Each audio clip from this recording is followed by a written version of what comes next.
Hello everyone, welcome to SS group tutorials. स्वागत है आपका फिर से एक बार। ठीक है, तो लास्ट टाइम हमने ये चैप्टर स्टार्ट किया था और ये चैप्टर का आई का पार्ट थोड़ा सा बाकी है जो हम लोग स्टार्ट करते हैं। लास्ट टाइम देखिए हमने 25% सिलेबस कवर कर लिया था इस चैप्टर का, तो अभी आगे स्टार्ट करते हैं। तो अगला टॉपिक जो हमारा है वो है evolution. Evolution sir, what do you mean by evolution? Evolution is a change, यानी कि कोई भी ऑर्गेनिज्म के अंदर एक चेंज आना चाहिए। सर वो चेंज आना जरूरी है क्या कि ऐसे ही आएगा चेंज? कुछ ना कुछ कारण होगा। देखो, चेंज यानी कि हर एक ऑर्गेनिज्म को according to the habitat, according to the surrounding उसको अडॉप्ट करना पड़ता है। अडॉप्ट करना पड़ता है यानी कि अपना वर्जन अपडेट करना पड़ता है। वर्जन अपडेट करना पड़ता है यानी कि एक लेवल से दूसरे लेवल अप जाना पड़ता है, क्योंकि वो जो है वैसे एटमॉस्फेरिक कंडीशन पे, वैसे बायोस्फेरिक कंडीशन पे सर्वाइव कर सके। अब देखिए, अब इवोल्यूशन का मतलब क्या होता है, जैसे कि यहाँ पर लिखा है the gradual change occurring in an organism. Gradual change यानी कि सर एक चेंज आएगा, किसके अंदर चेंज आएगा? कोई भी ऑर्गेनिज्म हो सकता है। और हमने देखा लिविंग ऑर्गेनिजम्स 3 पार्ट में है। बेसिक ऑफ साइंस का वीडियो देखो, अभी डिस्क्रिप्शन में लिंक है। तो ऑर्गेनिज्म में 3 टाइप्स के देखे थे। चलिए फटाफट बताओ कौन कौन से थे। हाँ, वेरी गुड, ठीक है। हमने प्लांट्स के बारे में पढ़ा था, बॉटनी में आता है। वेरी गुड, जूलॉजी करेक्ट है, करेक्ट है। फिर लास्ट वाला एक number, that is microbiology, correct, microbiology. तो सर इसके अंदर भी जो भी ऑर्गेनिजम्स आएंगे वो हर एक ऑर्गेनिजम्स अपना वर्जन अपडेट कर देते हैं। अगर हम लोग एक लाइव एग्जांपल लें तो पहले जानते हो, पहले ना मॉस्किटोज मारने के लिए ना धुआं आता था, लेकिन धुआं वाला ना एक अलग केमिकल यूज करता था। तो अलग केमिकल यूज करने की वजह से क्या हो गया पता है? जो मॉस्किटोज है ना उन लोग को पता चल गया ये हर बार यही केमिकल लेके आ रहा है, कुछ ना कुछ करना पड़ेगा इसका। तो मॉस्किटोज को पता चल गया, तो उन्होंने क्या किया पता, अपना वर्जन अपडेट कर लिया। फिर जब एक टाइम आ गया, उस केमिकल से ना मॉस्किटोज मरते ही नहीं थे, बोलते थे हाँ मार हुआ, मार, कुछ नहीं होगा उनको, ऐसा चल रहा था। फिर बाद में जब रिसर्च किया गया, साइंटिस्ट लोगों को जब पता चला कि इससे मर ही नहीं रहे, तो उन्होंने देखा इसको कुछ और मिलाते हैं। तो उन लोग पता है धुआं वाला क्या यूज करता है, जानते हो? कुछ नहीं पता है, ठीक है। उन लोग क्या यूज करते हैं पता है? केरोसिन।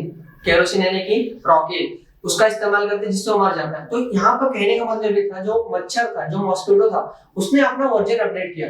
वर्जन अपडेट किया मतलब इवोल्यूशन किया। तो वैसे ही हम लोग देखते हैं हर एक ऑर्गेनिज्म जहाँ इवोल्यूशन करता है, वो प्लांट भी हो सकता है, वो एनिमल भी हो सकता है, या फिर छोटा कोई माइक्रो ऑर्गेनिज्म भी हो सकता है। अच्छा, ये जो प्रोसेस है ये बहुत ही स्लो प्रोसेस है, बहुत ही स्लो प्रोसेस। जैसे कि हम लोग जानते हैं जो इंसान हुआ, इंसान को पहले टेल हुआ करता था, करेक्ट है? आप भी जानते हो इंसान पहले क्या था? बंदर, आज इंसान बन गया। तो टेल हुआ करता है, आज तुमको टेल है क्या? देखो नहीं है, कहाँ दिख रहा है? नहीं भाई कुछ नहीं है, टेल नहीं है। तो इसका मतलब ये है कि जो प्रोसेस है ना, कि जो बंदर था, बंदर से इंसान बनने का जो प्रोसेस चालू हुआ, वो प्रोसेस बहुत ही स्लो था, बहुत ही स्लो। ऐसा नहीं है एक दिन बंदा सोया, सुबह उठ के देखा पूछ गया, नहीं, that process is very slow, slow going process है, ठीक है। एंड यहाँ पर मैंने लिखा है changes in this characters accumulated over several generation for an living organisms. Sir जैसे कि अभी कोई भी चेंजेस ऑर्गेनिजम्स के अंदर आ गया, वो सेवरल जनरेशन के लिए रहेगा। जैसे कि पूछ गायब हो गया इंसानों का, गायब होना भाई देख ले है कि नहीं? हाँ गायब हो गया, गायब हो गया ना, आज है क्या?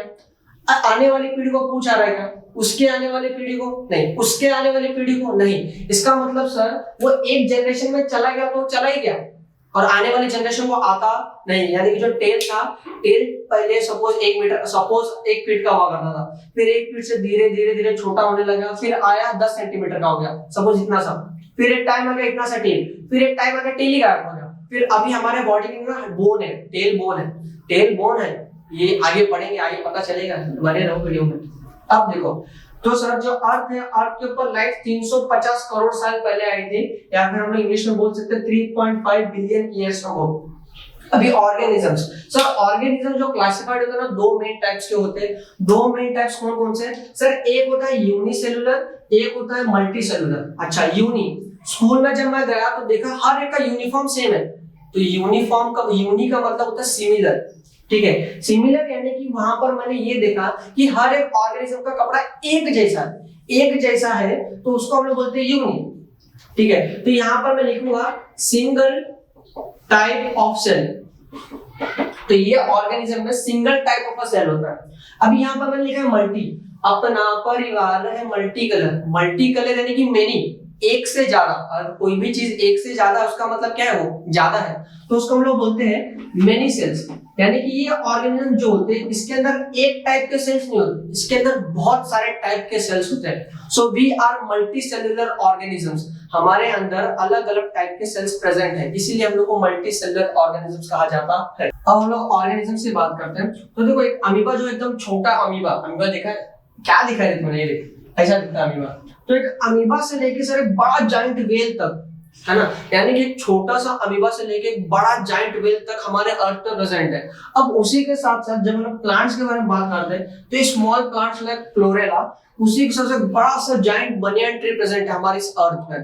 ठीक है, अभी जो हमारा अर्थ का बायोस्फीयर है सर, बायोस्फीयर अर्थ स्फेरिकल स्ट्रक्चर का है, सब जानते हैं। और बायो मतलब तुमने फर्स्ट वीडियो चेकआउट किया है, वेरी गुड। क्या होता है इसका मतलब, लिविंग। ठीक है, तो हमारे अर्थ पे ना सर 3 टाइप के लिविंग ऑर्गेनिजम्स मिलेंगे। सर कैसे, देखो हमारा अर्थ पहले चालू होता है पानी से, मछली जल की रानी है, जीवन उसका पानी है। फिर उसके बाद आता है जमीन पे, फिर उसके बाद आता है सर बादल, बादल यानी कि एयर। अब देखो अभी सर जो एनिमल्स पानी के अंदर रहते हैं, जो पानी के अंदर कौन रहता है, तू रहता है पानी के अंदर, मछलियां रहती है, शाबाश, है ना, फिश। तो जो फिश रहता है सर उसको बोलते हैं हम लोग एनिमल, है ना। लेकिन वो कौन से टाइप का एनिमल है सर, हम लोग फिश देखने के लिए एक्वेरियम जाते हैं, करेक्ट। तो वो जो एनिमल है वो है एक्वाटिक एनिमल, क्या बात है, वेरी गुड, एक्वाटिक एनिमल्स। फिर सर जब हम लोग देखें कि जमीन के ऊपर जो एनिमल्स रहते हैं, जमीन के ऊपर तू रहता है ना, रहता है ना भाई जमीन के ऊपर, तो ये अपना पिंटू आ गया वापस, है ना, और पिंटू गर्लफ्रेंड को भी लाया इस बार, दोनों साथ में गार्डन में पकड़ा गए। तो अभी ये दोनों जो है जमीन पर रहते हैं, तो जो जमीन में रहते हैं तो इसका मतलब ये है terrestrial animals, terrestrial animals, very good. लेकिन सर सिर्फ ह्यूमंस है क्या, उसी के साथ साथ में सर अगर इधर छोटा सा चूहा है इधर, वो भी टेरेस्ट्रियल एनिमल है। जमीन के अंदर एक सांप बैठा है, नागों का डोला लगा, वो भी है उधर। ठीक है, तो this are called as terrestrial animal. इतना याद रखो, जो जमीन पे एनिमल्स है सारे टेरेस्ट्रियल एनिमल्स होते हैं। अब एयर की बात करेंगे सर, एयर में कौन सा एनिमल रहता है, एयर में कौन सा एनिमल रहता है, सुपरमैन एनिमल की बात करिए ना। तो एयर में जो एनिमल रहता है सर, वो नॉर्मल सी बात है, बर्ड्स मिलते हैं, है ना। तो एक ऐसे बर्ड्स का नाम बताओ जो हवा में उड़ता है सारे बर्ड्स हवा में उड़ते हैं, है ना। अब ये 2 आंसर देके वो अपने आप को बड़ा मत समझ लेना, ठीक है। बर्ड्स, तो बर्ड जो रहता है ना सर, उनको हवा में उड़ने के लिए बनाया गया है अकॉर्डिंग टू द नेचर। तो एयर में उड़ते हैं, इसीलिए हम लोग उसको बोलते हैं एरियल एनिमल्स। क्या बात है सर, एरियल। सर जो समुद्र के एकदम डीप रहते हैं उसको सर्फेक्सल बोलते हैं क्या, अपना दिमाग लगाने का नहीं, है ना। जो हवा में रहता है, हवा में रहता है ना, एयर में रहता है, इसलिए इसका नाम एरियल एनिमल दिया है। सर्फेक्सल, टाइड, निर्मा सब घर पे, ठीक है। यहाँ तक क्लियर है, एकदम प्रॉपर्ली नोट डाउन करने का। अब हम लोग देखते हैं थियोरी ऑफ इवोल्यूशन क्या होता है। बायोस्फीयर पता चला एकदम डिटेल से। और एक और चीज याद रखो, जो भी अपडेट्स है, लाइव अपडेट्स, सारे अपडेट्स तुम लोग को एकदम फटाक से टेलीग्राम चैनल पे मिल जाएंगे, डिस्क्रिप्शन में लिंक है, तुरंत क्लिक करो, ज्वाइन कर लो। हर एक वीडियो तुम्हें फटाक से मिल जाएगा, okay, note it down quickly. तो जैसे कि अभी हमने डिस्कस किया, बात करते हैं थ्योरी ऑफ इवोल्यूशन का। तो थ्योरी ऑफ इवोल्यूशन का बात करते हैं, हम लोग जान लेते हैं अर्थ के ऊपर सबसे पहला एनिमल कौन सा आया रहेगा सर, वो समुद्र का होगा या वो जमीन का होगा या वो एयर का होगा, देखते हैं। तो जो अर्थ है sir, earth is a biosphere, और सबसे पहले हमने देखा ये होता है एक्वाटिक, ये होता है टेरेस्ट्रियल और ये होता है एरियल। तो सबसे पहला जो लिविंग मटेरियल आया था सर, वो वाटर से ही आया था, वो जहां से मिला था, वो ओशियन से मिला था। तो first living material that is, उसका नाम याद रखने का जिंदगी भर, दैट इज प्रोटोप्लाज्म। प्रोटोप्लाज्म, इसका मतलब सर रात को 3 बजे कोई जगाया, फर्स्ट लिविंग मटेरियल क्या है, प्रोटोप्लाज्म। क्योंकि सर बोर्ड में एक मार्क के लिए वेरी इंपॉर्टेंट है, एमसीक्यू में आ सकता है। What is first living material found on Mother Earth? ठीक है, या फिर अर्थ पे कौन सा पहला लिविंग मटेरियल मिला गया, ऑप्शन दिया रहेगा, nucleus, nucleus, protoplasm, cell organelle, mitochondria. तो बच्चों लोग का क्या पता क्या थिंकिंग रहता है, एकदम भलता ही आंसर लिख के आते हैं। तो आंसर याद रखिएगा, दैट इज प्रोटोप्लाज्म। लेकिन सर ये प्रोटोप्लाज्म होता क्या है, तो प्रोटोप्लाज्म यानी कि वो होता है ऐसा ऑर्गेनिज्म जिसके अंदर 3 चीजें मिलेंगी। 3 चीजें कौन कौन सी सर, एक होता है साइटोप्लाज्म जो ऑर्गेनिज्म के अंदर मिलेगा, एक होता है न्यूक्लियस जो हर एक सेल के अंदर होता है, एंड एक होता है उसी के साथ सेल ऑर्गेनेल्स। सेल ऑर्गेनेल्स मतलब कि रिमेनिंग सेल पार्ट्स, ठीक है। तो ये तीनों चीजें जो भी ऑर्गेनिज्म के सेल के अंदर रहेगी उसी को हम लोग प्रोटोप्लाज्म बोलते हैं। अभी देखो हमने देखा यूनिसेलुलर ऑर्गेनिज्म जो थे वो धीरे धीरे इवॉल्व होकर बढ़ रहे थे। तो जब छोटे थे तो बढ़ने में उनको टाइम लगा, तो ज्यादा टाइम नहीं लगा, बस 300 करोड़ साल लगा, बस 300 करोड़ साल। 300 करोड़ साल मतलब हाँ उतना ही बड़ा, मतलब सोच भी नहीं पा रहे उतना बड़ा है वो, ठीक है।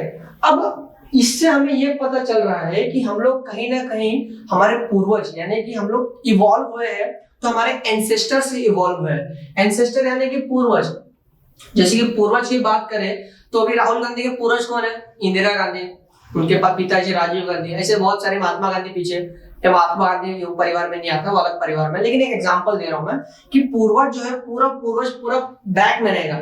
लेकिन अगर एक मेन बात किया जाए तो अगर कोई भी ऑर्गेनिज्म या फिर ह्यूमन बीइंग का जो पूर्वज है वो है बंदर, करेक्ट, दैट इज मंकी। तो सर अभी मैंने तो बोल दिया कि मंकी हमारा पूर्वज है, मंकी हमारा पूर्वज है, प्रूफ चाहिए ना। दया कुछ तो गड़बड़ है, एविडेंस मांगता है अपने को, क्या मांगता है? एविडेंस। तो मैं तुम्हें एविडेंस दूंगा ना, टेंशन क्यों ले रहे हो? और ये एविडेंस जो है बहुत बहुत बहुत इंपॉर्टेंट है। बोर्ड में 6 मार्क्स 6 एविडेंस है, 6 क्वेश्चंस में से कोई भी एक क्वेश्चन बोर्ड में डेफिनेटली आ सकता है, ये 6 एविडेंस में से। तो देखिए आगे क्या होता है।